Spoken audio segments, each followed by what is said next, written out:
Hello everyone. Welcome back to the channel where we unravel the darkest corners of true crime. If you're new here, hit that subscribe button and join. We're about to unravel a case that's as chilling as it is heartbreaking. Today, we're stepping into a twisted tale from Fairfield, California, a quiet city that became the backdrop for a real-life nightmare in October 2021. This is the story of 19-year-old Leilani Beauchamp, whose life was cut short in a way no one saw coming. It all started on October 29, 2021, during Halloween weekend, a time for costumes, parties, and good vibes. Leilani, a college student from Carmel, was out celebrating in Sacramento, about 45 minutes from Fairfield. She was last seen in the early morning hours of October 30th when she left a Halloween party in the company of two guys she knew, both active-duty Air Force personnel. They were headed to a house on Cascade Lane in Fairfield, a place she'd been before. But what happened next? Well, that's where this story takes a dark turn. Her family grew alarmed when she didn't respond to texts or calls throughout the day, which was unusual given her habit of daily communication with her siblings. Leilani's family reported her missing to the Fairfield Police Department on Saturday, October 30th, 2021, around 6 p.m. Hours later, a grim discovery in Monterey County, over 100 miles away, would shatter their world. Something unthinkable had gone down at that house in Fairfield, something that would spark one of the most haunting true crime investigations Northern California has ever seen. Was it a spontaneous act? A planned betrayal? And who was behind it? By the end of this video, we'll piece it all together. How a night of celebration turned into a tragedy that still echoes today. So, if you're ready to dive into this real crime saga, smash that like button and let's get into it. Beyond the headlines, beyond the tragedy, who was the girl at the heart of this true crime case? Let's take a step back and get to know her, because Leilani wasn't just a name in a news report. Leilani Marie Beauchamp was born June 12, 2002, in Long Beach, California. She grew up in El Dorado Hills and then graduated from Carmel Valley High School in Carmel, California. She was the oldest of three siblings, with a younger brother and sister who adored her. Her family described her as a true blessing. Friends and loved ones painted a picture of a vibrant, caring soul, someone who lit up every room she walked into. Her smile, infectious, her laugh, the kind that made you feel like everything was going to be okay. She was 19, a college student chasing her dreams in San Jose, balancing school with a tight-knit family life. Leilani kept in touch with her siblings every day. Texts, calls, little check-ins that showed how much she cared. But here's what gets me. Leilani wasn't just some random face at that Halloween party. She knew people there, trusted them. She'd been to that house on Cascade Lane before. This wasn't a stranger danger story. It's one of connection, maybe too much trust. And that's what makes what happened next so hard to wrap your head around. A night of celebration, a familiar crowd, and yet, it all unraveled. It's Saturday, October 30th, 2021. Leilani's family is on edge. She'd gone out the night before, Halloween weekend, a big party in Sacramento, 45 minutes from Fairfield. By Saturday evening, she's not answering texts or calls.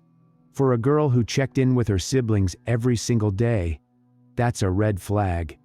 Her family files a missing person report with the Fairfield Police Department that night. They're thinking, okay, maybe she's just caught up in the weekend chaos. But deep down, they're worried. Now, here's where things escalate fast. Sunday, October 31st, Halloween Day. Over 100 miles south of Fairfield, in Monterey County near Salinas, something strange is about to unfold. Picture this: Corral de Tierra Road, a quiet, winding stretch off Highway 68. It's rural, peaceful, think rolling hills and not much traffic. Around 5:30 p.m., someone spots something off the roadside, down a hillside. It's not a deer, not trash. It's a body, wrapped in a blanket. That someone? We don't know if it was a passerby, a hiker, or maybe someone tipped off. But what we do know is this. Monterey County Sheriff's deputies swarm the scene. They ID the remains, and it's Leilani Beauchamp. The girl reported missing just hours earlier is now tied to a grim find far from where she was last seen. Details are scarce, but here's what's out there. The Monterey County Sheriff's Office later confirmed they got a tip that Sunday. Police aren't saying who dialed 911, but that call was the spark. It turned a missing person case into something way bigger, spanning 3 counties: Sacramento, Solano, and Monterey. Fairfield PD's already on alert, and now they're teaming up with Monterey County and Travis Air Force Base investigators to figure out what the heck happened. Locals in Salinas were floored. One resident said, "I was blown away. We live in a quiet community. I walk here daily. This is crazy." Another said, 29 years out here, and nothing like this has ever happened. They're shaken, wondering how a body ends up dumped in their backyard. And Leilani's family? They're getting the worst news imaginable. Her mom, Violet, and Grandma Monica are hit with this on Halloween, a day that's supposed to be fun, now forever marked by loss. Imagine that call. "We found her, but she's not coming home." It's every parent's nightmare. Heartbreaking doesn't even cover it. So, how does a 19-year-old go from a Sacramento party to a Fairfield house, then end up on a hillside in Salinas, all in less than 48 hours? That's the question buzzing in everyone's mind. Was she moved right after something went down? Why so far away? And who tipped off the cops? The discovery itself is chilling, but it's just the beginning. The clock's ticking, and police start digging. They've got a last known location. She left the party with 2 Air Force guys from Travis Air Force Base, headed to a house on Cascade Lane in Fairfield. That's their first breadcrumb. Fairfield PD doesn't waste time. They team up with Travis AFB's Office of Special Investigations, OSI for short, because those Air Force ties are screaming for attention. Monterey County Sheriff's Office jumps in too, since that's where Leilani was found. 3 agencies, 3 counties, 1 mission: figure out what happened between that party and that hillside. Sunday night, they're back at Cascade Lane with a search warrant. This isn't a casual drop by. They're tearing through the place. Roommates are questioned, and one of them, a guy named Damian Ponders, spills some tea. He wasn't home when it went down, but he says Leilani had been there before. She knew one of the airmen, Juan Parra-Peralta, a 20-year-old cargo specialist at Travis. As I mentioned earlier, Leilani was last seen leaving the party with 2 guys. One was Parra-Peralta, and the other was Damian Ponders. And here's the kicker. Juan was dating someone else, Jessica Quintanilla, a 21-year-old from Pittsburgh. Suddenly, there's a connection forming, a messy web of relationships. Detectives start tracing Leilani's last hours. She leaves the party around 2 a.m. Saturday with Juan Parra-Peralta and Damian Ponders. Gets to Cascade Lane by 3 or 4 a.m. Then, silence. No texts, no calls. Meanwhile, they're pulling phone records, pinging cell towers, and guess what? Jessica's phone lights up in Fairfield that morning. Her brother Marco's too. He's 27, from Pittsburgh, and already on parole for a past conviction. Their signals bounce from Fairfield to Monterey County over the next 24 hours. That's no coincidence. It's a trail. Now, let's talk evidence. Sunday night's search at Cascade Lane turns up something big. Traces of what went down. Police won't say exactly what, but court docs later reveal they found signs of a struggle and a cleanup attempt. They found traces of blood there. It ties Leilani to this house. Then there's Marco's ankle monitor.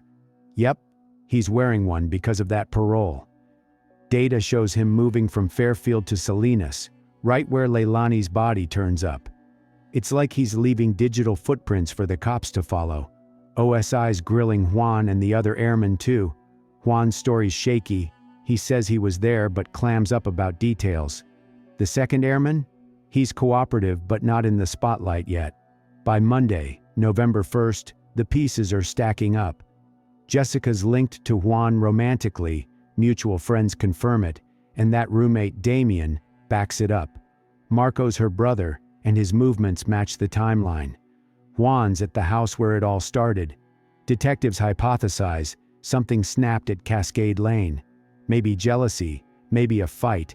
Prosecutors later float a love triangle theory, but we're not there yet. They've got enough to move. Monday night, Fairfield PD swoops into Pittsburgh, 40 miles away, and cuffs Jessica and Marco. Jessica's the prime suspect. Prosecutors say she pulled the trigger. Marco's tagged as her helper, accused of covering tracks. Juan's nabbed too, on base at Travis, suspected of knowing more than he's letting on. Here's where it gets slick. Police don't just stop at arrests, they're building a case. They grab Jessica's phone, Marco's monitor data, and anything they can from Juan's place. Cell records show texts between the siblings Saturday morning, cryptic stuff like, "It's done," or "Meet me." Marco's monitor pings near Corral de Tierra Road Sunday afternoon, hours before that 911 call. Juan's not charged yet, but he's on thin ice. OSI and Fairfield PD are watching him close. The second airman? He's interviewed and released, no cuffs. So, who are these people? Jessica's a young mom with a 2-year-old son living in Pittsburgh, a working-class city east of San Francisco Bay. She's not military, but she's tied to Juan, an active-duty cargo specialist at Travis. Friends say they'd been dating a while, and Jessica was known as fiery, protective, maybe too much. Marco's her older brother, a guy with a rap sheet. Marco was tried and convicted of attempted murder, a violent felony under California law. He was on parole and wore an ankle monitor. Juan? He's the quiet one. Born in Mexico, moved to California as a kid, enlisted in the Air Force at 19. Roommates at Cascade Lane, like Damien Ponders, say he was chill, kept to himself. But these three? They're now the core of this tragedy. The charges hit hard. Jessica's slapped with the heaviest, accused of taking Leilani's life, plus a special allegation for using a firearm. Prosecutors say she's the one who pulled the trigger at Cascade Lane that Saturday morning, October 30th. Marco's charged as an accessory, helping move Leilani's remains to Corral de Tierra Road, 100 miles south, and trying to cover it up. Juan's hit lighter. Accessory after the fact, suspected of knowing what went down and not reporting it. He's released on $25,000 bail Tuesday, November 2nd, back on base under watch, while Jessica and Marco are held without bail in Solano County Jail. Now I want to clarify how Leilani Beauchamp, Juan Parra-Peralta, and Jessica Quintanilla ended up in the same place and time, namely this house. While he acknowledged that he had planned a surprise October 9th birthday party for Quintanilla, Parra-Peralta said they had separated for a period of time in October, following an argument. Parra-Peralta allegedly told Quintanilla that he was going to move to another residence and that she need to pick up her things at the Cascade Lane home that he rented. Leilani Beauchamp was reported missing on October 30th, 2021. She accompanied Parra-Peralta to his off-base residence on Cascade Lane in Fairfield. In the early morning hours, Jessica Quintanilla entered the home. She came to get her stuff out of that house, but things got out of hand. According to trial testimony from Parra-Peralta, who became a key prosecution witness, Quintanilla confronted him and Leilani in the bedroom where they were lying in bed together. Parra-Peralta testified that Quintanilla, enraged upon seeing Leilani Beauchamp, briefly left the room after grabbing a bracelet, only to return within 30 seconds wielding a semi-automatic handgun. Standing just a few feet from the bed, she fired a single shot that struck Beauchamp in the head, killing her instantly. Dr. Arnold Josselson, a Fairfield pathologist who conducted the autopsy, confirmed during the trial that the bullet entered Leilani's head and exited on the right side, consistent with a close-range shot. Following the shooting, Quintanilla allegedly threatened Parra-Peralta, saying she would kill him if he didn't assist her. The pair then wrapped Leilani's body in a blanket. Later that morning, Quintanilla drove with Parra-Peralta to a Home Depot to purchase a tarp, though testimony did not clarify if it was ultimately used. They then transported the body to a rural area near Corral de Tierra Road in Salinas, Monterey County, where they dumped it approximately 10 yards off the roadside, concealed amid vegetation. Prosecutors alleged that Marco assisted in covering up the crime, including discussions about further concealing evidence. The trial of Jessica and Marco Quintanilla commenced in Solano County Superior Court under Judge William Pendergast, with a jury impaneled in late 2024 following earlier delays. The prosecution, led by Deputy District Attorney Ilana Shapiro, presented a case rooted in a love triangle motive, arguing that Jessica's jealousy over Parra-Peralta's involvement with Leilani Beauchamp drove her to commit murder. The state charged Jessica with felony murder and Marco with being an accessory after the fact and illegal firearm possession as a felon. The prosecution's case relied heavily on Parra-Peralta's testimony, corroborated by physical evidence such as the autopsy findings and the recovery of Leilani Beauchamp's body. Shapiro emphasized Jessica's lack of remorse, noting to jurors that she shed no tears for Leilani during the 5-week trial. The state painted a picture of premeditation, arguing that Jessica's decision to retrieve a firearm after leaving the bedroom demonstrated intent, negating defense claims of a spontaneous act. For Marco, the prosecution highlighted his role in aiding his sister, pointing to his presence at the Pittsburgh meeting and prior criminal history as evidence of his willingness to obstruct justice. Jessica's defense attorney, William Allen Welch, sought to undermine Parra-Peralta's credibility, portraying him as a manipulative figure whose reckless gunplay and lies to investigators might have contributed to the shooting. Welch cross-examined Parra-Peralta extensively, highlighting inconsistencies in his initial statements to police, such as claiming he hadn't seen Leilani Beauchamp the night before, and suggesting he may have owned the firearm used in the crime. The defense argued that the killing could have been an impulsive act in the heat of passion, urging jurors to consider lesser charges like voluntary manslaughter rather than murder. Welch also depicted the situation as a tragic outcome of a toxic relationship, asserting that Parra-Peralta's actions provoked Jessica's response. Based on the available information and verified reports related to the Leilani Beauchamp case, Marco Quintanilla's ankle monitor played a critical role in linking him to the crime. Here's what the monitor tracking showed. According to the investigation and court proceedings, Marco's ankle monitor data indicated that he traveled from Fairfield, California, where the murder took place at the house on Cascade Lane, to the Salinas area in Monterey County, where Leilani Beauchamp's body was discovered. Specifically, the tracking showed his presence in Fairfield on the morning of October 30, 2021, shortly after Leilani was last seen alive at the Cascade Lane residence. Over the next 24 hours, the monitor recorded his movements southward, placing him in the vicinity of Corral de Tierra Road near Salinas, approximately 100 miles from Fairfield, on October 31, 2021. This location matches where Leilani's body was found, off a hillside along that rural road, on November 1, 2021. This digital trail corroborated the prosecution's theory that Marco assisted his sister, Jessica Quintanilla, in moving and disposing of Leilani's body after the murder. After closing arguments on November 13, 2024, the jury deliberated and returned a guilty verdict against Jessica Quintanilla for felony murder.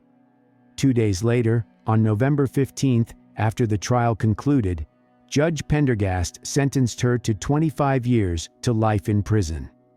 The sentence reflects the jury's rejection of the defense's heat of passion argument, aligning with the prosecution's portrayal of a deliberate act. Marco did not go to a full jury trial like Jessica. Instead, he entered a plea deal. Marco pleaded guilty to the accessory charge. On January 17, 2025, Judge William Pendergast sentenced him to 4 years in state prison. This sentence reflects time served, over 3 years in custody since his arrest, and the terms of his plea agreement, which avoided a longer sentence that a trial conviction might have brought. Juan was not formally charged with murder or any felony by the Solano County District Attorney's Office after his arrest. Instead, he was granted immunity in exchange for his testimony against Jessica and Marco Quintanilla. His testimony included claims that Jessica shot Leilani, threatened him with a gun to force his cooperation, and directed him to dump the body in Salinas. Juan, an active-duty cargo specialist at Travis Air Force Base at the time of the crime, faced separate repercussions from the Air Force. Both he and his roommate, Damian Ponders, another airman who lived at Cascade Lane but was not charged, were discharged from the military under less than honorable conditions following the incident. The discharge reflects the Air Force's response to their association with the case, even if Juan avoided criminal charges. Leilani Beauchamp's murder remains a stark reminder of how personal disputes can escalate to irreversible tragedy. What do you think? Did the system work? Could this have been stopped? Drop your thoughts below. Hit that like button if this hit you like it hit me. Subscribe if you haven't. We've got more stories coming. See you next time.